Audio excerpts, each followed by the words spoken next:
保險王 AI 專門係幫助保險業朋友每日用最短嘅時間打造有生意結果嘅社交媒體個人品牌。如果你而家經營社交媒體，唔知出咩內容，出下唔出下，又或者經營咗一段時間冇效果而堅持唔到落去，甚至根本唔知從何入手，邀請你留心接下嚟我哋嘅介紹，我哋會話你知點樣每日可以用15分鐘就可以有系統、有策略、有方向咁樣持續出 post， 將社交媒體變成你自動吸客同埋吸引招募夥伴嘅個人品牌。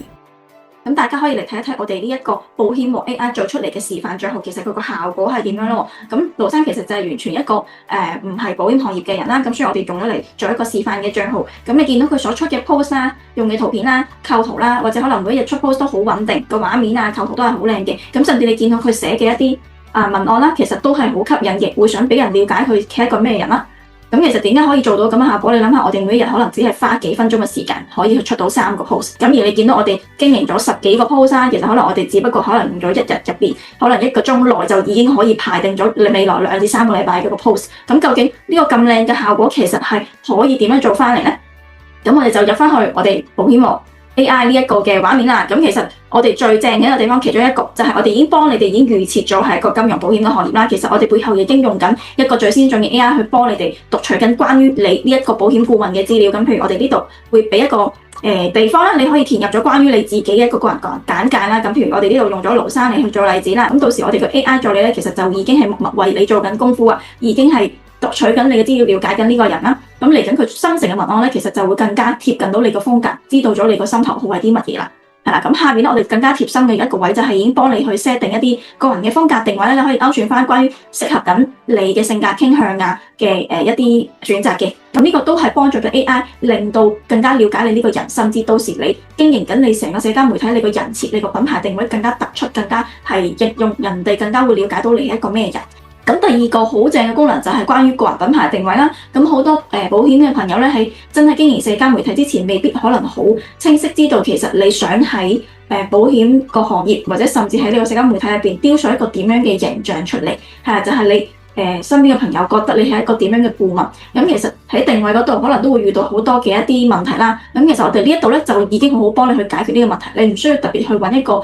經驗豐富嘅 marketer 去幫你去設計一個人設定位。咁其實你只要入到嚟呢度去揀選，你睇翻你適合邊一個人設定位，其實你揀翻咧就已經撳翻儲存設定咧。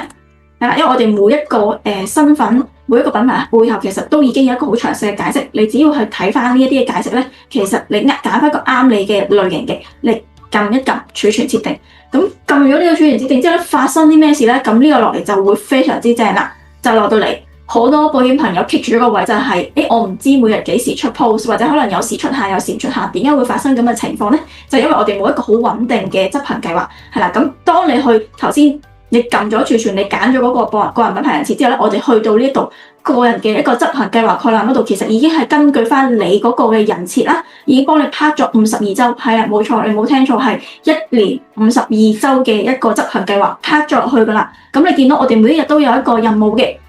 咁譬如去到今日星期2啦，咁你見到其實我哋應該要出3個貼紙，咁每個貼紙入邊出咩嘅主題內容，都已經去俾埋建議你，幫你諗埋噶啦。咁其實你只係跟住呢個主題去出 post 咧，就已經可以完成你一日入邊嘅任務。咁而且我哋喺呢個執行計劃入邊咧，都有分咗3個唔同嘅時期。咁如果係 for 一啲真係比較初階開始經營社交媒體嘅一啲保險嘅朋友咧，咁我哋從比較淺開始啦，咁可能一日就一個基礎期，一日出翻2至3個 post 已經 OK 噶啦。咁如果係一啲可能想加速嘅朋友，或者已經有少少經驗嘅保險朋友咧，咁你見到我哋去到一個叫做加速期嘅時候咧，你就會見到我哋嘅 post 量就會開始加大，同埋主題都會有一啲唔同嘅。咁最後去到一個深間嘅叫做收割期啦。咁你會見到咧，其實我哋開始會建議你哋去 send 一啲嘅影片啦，或者發送一啲影片去開始拍影片呢樣嘢啦。咁其實都係根據翻你唔同嘅時期去做緊，幫助你社交媒體更加見到效果嘅一啲嘅動作啦，或者一啲建議啦。咁所以其實好簡單啦，你每一日入到嚟就係睇翻你今日要執行嘅任務，就好似你哋去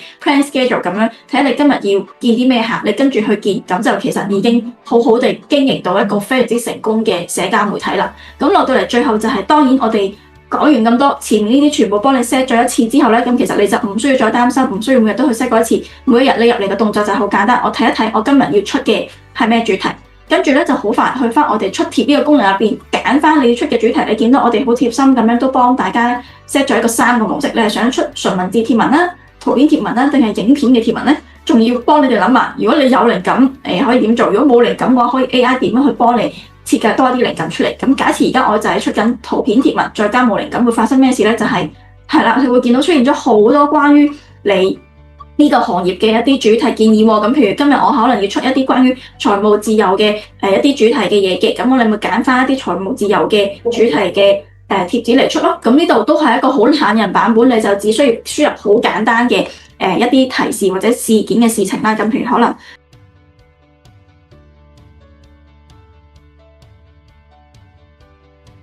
咁好簡單嘅輸入一段字咧，咁其實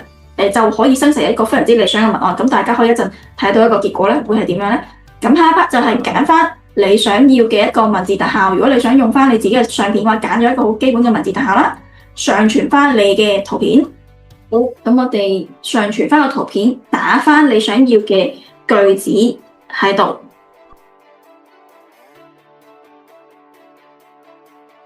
好，